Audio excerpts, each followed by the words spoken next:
జగ్గంపేట అంబేద్కర్ నగర్ లో JBM youth ఆధ్వర్యంలో అంబేద్కర్ 135వ జయంతి వేడుకలు అంగరంగ వైభవంగా జరిగాయి. జేబీఎం యూత్ ఆధ్వర్యంలో భారీ ర్యాలీతో నిర్వహించి సహభంక్తి భోజనాలతో అన్నదానం నిర్వహించారు. ఈ కార్యక్రమానికి ముఖ్య అతిథులుగా జగ్గంపేట శాసనసభ్యులు జ్యోతిర నెహ్రూ, కాకినాడ జిల్లా టీడీపీ అధ్యక్షులు జ్యోతిర నవీన్ హాజరై అంబేద్కర్ విగ్రహానికి పూలమాల వేసి నివాళులర్పించారు. అనంతరం అంబేద్కర్ స్మారక మందిరం కాల్స్య విగ్రహం ఏర్పాటుకు శంకుస్థాపన కార్యక్రమం నిర్వహించారు. ఈ సందర్భంగా ఎమ్మెల్యే నెహ్రూ మాట్లాడారు. మహనీయుడు డాక్టర్ బిఆర్ అంబేద్కర్ అందించిన రాజ్యాంగం కారణంగానే నేడు దేశంలోని బడుగు బలహీన వర్గాల ప్రజలు అభివృద్ధి దిశగా అడుగులు వేస్తున్నారన్నారు.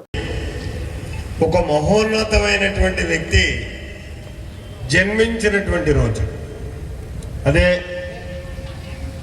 బాబాసాహెబ్ అంబేద్కర్ పుట్టినటువంటి రోజు సందర్భంగా మరి మీ అందరికీ కూడా జయభీములు తెలియజేసుకుంటూ వేదిక అలంకరించిన పెద్దలందరికీ నా ప్రత్యేక ధన్యవాదాలు కూడా తెలియజేసుకుంటూ పత్రికా సోదరులకే మీడియా సోదరులకే నా ప్రత్యేక ధన్యవాదాలు. బాబాసాహెబ్ అంబేద్కర్ గురించి ఎన్నోసార్లు మనం మాట్లాడుకున్నటువంటి సందర్భాలు ఉన్నాయి. సందర్భం వచ్చినప్పుడు మాట్లాడటం కంటే నిజ జీవితంలో కూడా ఆయన యొక్క ఆశయాల్ని ఆచరణలో పెట్టాల్సినటువంటి ఆవశ్యకత ఉంది. ఈ రాజ్యాంగం పుట్టి 78 సంవత్సరాలు అయిన తర్వాత కూడా ఇంకా రాజ్యాంగంలో ఉన్నటువంటి లోటుపాట్లని ఆలోచన చేసుకునేటటువంటి విధానంతో మనం వెళ్తున్నాం, ఆచరించలేనటువంటి విధానంతో పోతున్నాం. ఇందాక కాంగ్రెస్ పార్టీ ఇన్ఛార్జి నా ముందు మాట్లాడుతూ చక్కగా చెప్పాడు. భారత రాజ్యాంగంలో ఉన్నటువంటి విషయాలన్నింటినీ కూడా విశదీకరించారు. బాబాసాహెబ్ గారు అంబేద్కర్ గారి యొక్క ఆలోచన ఏంటంటే రాజ్యాంగం రాసేటప్పుడు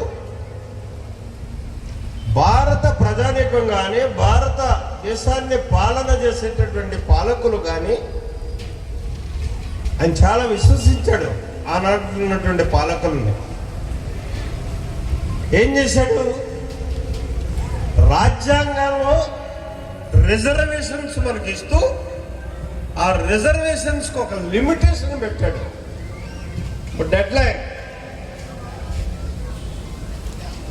2 పంచవర్గ ప్రణాళికలు పూర్తయ్యే నాటికి ఆయన అనుకున్నటువంటి ఆశయాలకు అనుగుణంగా భారతదేశంలో పుట్టినటువంటి ప్రతి ఒక్క పౌరుడు కూడా సమానత్వ స్థాయికి తీసుకొచ్చేటటువంటి పాలకులు ఈ దేశంలో ఉన్నారు అని చెప్పి నమ్మి విశ్వసించి ఆ డెడ్ లైన్ పెట్టడం జరిగింది. 75 సంవత్సరాలు గడిచిపోయినా సరే, 78 సంవత్సరాలు గడిచిపోయినా సరే ఈ రాజ్యాంగం పుట్టి ఇవాళకి ఆ వ్యత్యాసం కొనసాగుతూనే ఉంది. నా నోటంట మాట రాకూడనటువంటి మాట, నేను ఒప్పుకోనటువంటి మాట, మీరు ప్రతి ఒక్కరూ కూడా మేము ఫలానా అని చెప్పుకోవడానికి సిగ్గుపడేటటువంటి మాట. అది ఎందుకు మనం ఉచ్చరించాలి? అది ఉండకూడదనే భారత రాజ్యాంగంలో అన్ని అవకాశాలని కూడా అట్టడుగు ప్రధానికానికి అందించాడు ఆ మహనీయుడు బాబాసాహెబ్ అంబేద్కర్ గారు.